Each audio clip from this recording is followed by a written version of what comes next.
സമൂഹ മാധ്യമങ്ങളിൽ ഇപ്പോൾ ഗിബ്ലി ചിത്രങ്ങളുടെ തരംഗമാണ്. ഇൻസ്റ്റഗ്രാം, ഫേസ്ബുക്ക് മുതലായ എല്ലാ സോഷ്യൽ മീഡിയ പ്ലാറ്റ്ഫോമുകളിലും ഗിബ്ലി ചിത്രങ്ങൾ അരങ്ങുവാഴുകയാണ്. ഗിബ്ലി ഇമേജ് എഡിറ്റിംഗ് സാങ്കേതികവിദ്യ ChatGPT കൊണ്ടുവന്നതിൽ വേദനിക്കുന്ന ഒരാളുണ്ട്. ഗിബ്ലി സ്റ്റുഡിയോസിന്റെ സ്ഥാപകനും അനിമേറ്ററും ഫിലിം മേക്കറുമായ മിയസാക്കി ഹയാവോ.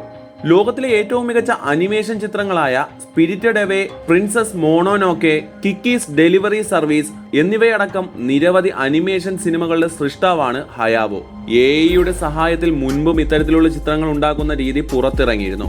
2016 ഒരു കൂട്ടം അനിമേറ്റർമാർ AI ഉപയോഗിച്ച് ചിത്രങ്ങളും അനിമേഷനും ഉണ്ടാക്കുന്ന സാങ്കേതികവിദ്യ മിയാസാക്കിക്ക് കാണിച്ചു കൊടുത്തിരുന്നു. എന്നാൽ മനുഷ്യൻ സ്വന്തം കഴിവുകളെ വിശ്വസിക്കാതായി തുടങ്ങിയിരിക്കുന്നുവെന്നാണ് അന്ന് മിയാസാക്കി ഇതിനെപ്പറ്റി പറഞ്ഞത്. ദൃശ്യങ്ങൾ കണ്ട ശേഷം കുപിതനാകുന്ന മിയാസാക്കി ഇത് തന്റെ സിനിമകളിൽ ഉപയോഗിക്കില്ലെന്നും ലോകം അവസാനിക്കാറായെന്നുമൊക്കെ കൂട്ടിച്ചേർത്തു. ഗിബ്ലി ചിത്രങ്ങൾ ഉണ്ടാക്കി നൽകുന്നതിൽ ഓപ്പൺ AIക്കെതിരെ ഗിബ്ലി സ്റ്റുഡിയോ നിയമ നടപടികൾ സ്വീകരിക്കാൻ സാധ്യതയുണ്ടെന്നാണ് റിപ്പോർട്ടുകൾ.